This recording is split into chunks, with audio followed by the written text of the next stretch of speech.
Good afternoon. My name is Amelia Flights, and I'm the Watershed Program Manager for the Trinity County Resource Conservation District. I'm here today as the Trinity County Fire Safe Council Coordinator, and we're here to share our Living with Wildfire mini-series. Over the next few weeks, we will be sharing short videos of many different aspects of living with wildfire and actions that we can take today to help improve our fire-adapted communities. So please stick with us and keep checking back to get this information. Today, we have with us Battalion Chief Nick Ciapponi, who's going to discuss Defensible Space. So today we are going to discuss living with wildfire and defensible space. All right, so here's the PowerPoint over here. Wildfire's coming, are you ready? And this is all from the readyforwildfire.org. So if you'll see in our structures here, we ask for 30 foot in the zone 1 defensible space, and then 100-foot fuel reduction after that. Described over below when you go to the web page. Zone 1, 30 feet, remove all dead plants, grass, weeds, remove your dead and dry leaves, pine needles from your yard, roof, and gutters.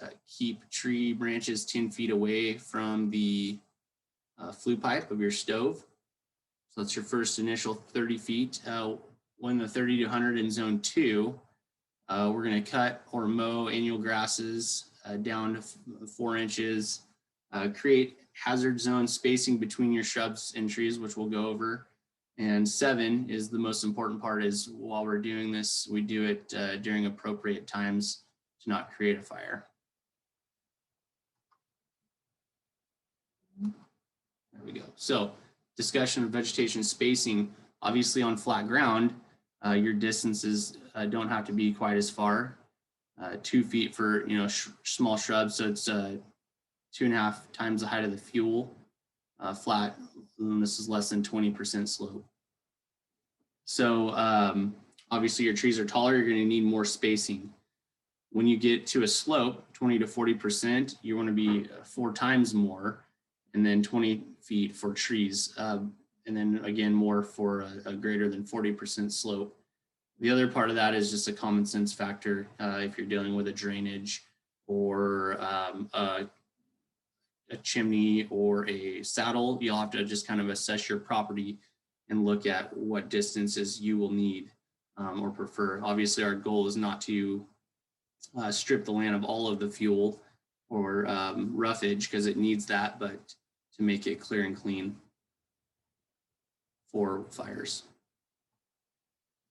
Times of the year to do this, your seasonal actions, this is a great tool. Winter, this is a good time to check your property for dead or bark beetle infested trees, kind of get an assessment of what work you're going to be doing. Weather permitting, now is the best time to remove those trees and dense undergrowth. Less worries of starting a fire while you're working, in a little easier working environment, temperature-wise. Trim up your trees for vertical clearance as part of your house defensible space. If not feasible in the winter, then plan now, so you have a list of things to do when the weather gets better.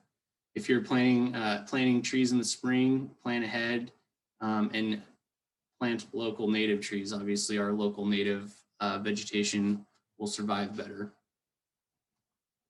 Springtime, prepare for defensible space. So obviously we've gotten into a little better weather, so it's easier to get around. Remove the dead bark beetle infested trees that you've already pre-planned for when the weather was too rough. Bark beetles are most active now in the summer, and so be careful not to damage your other remaining trees when you're clearing out the old, and you need to dispose of that wood, because once it's down, they're going to want to go to the other trees. If possible, remove any of your fresh cut wood, otherwise cover it up.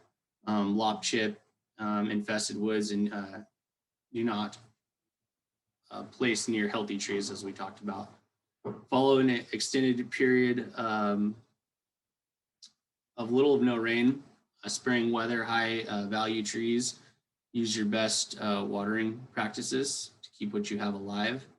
Now is the time to plant new trees as long as irrigation is available. Summertime, remove your dead and dying trees, and it's time to deal with your annual grasses dying out. Follow spring guidelines as beetles are very active in the summer. Be especially careful with power tools, and on one spark can start a wildfire. If planting trees in the fall, plan ahead and plant local native trees like we discussed. They're going to hold up better. Coming around to the fall, if you're planting trees, wait until the weather cools and fall rains have increased in soil moisture to help those trees get established. Now is one of the best times to remove your dead and dying trees again, and dense undergrowth. Again, weather's better. Water high value trees only if significant less than average rainfall seasons, otherwise do not water. So if environment can handle it, let it do it, but otherwise you do want to try to protect what you've planted. For more information, visit readyforwildfire.org. Thanks. Thank you for joining us today and listening to this Defensible Space update. We look forward to you coming back and continuing to take new pieces of information to apply to our landscape to help make it a more fire adapted community, and using this FireWise education to better the community and landscape for all. Thank you very much.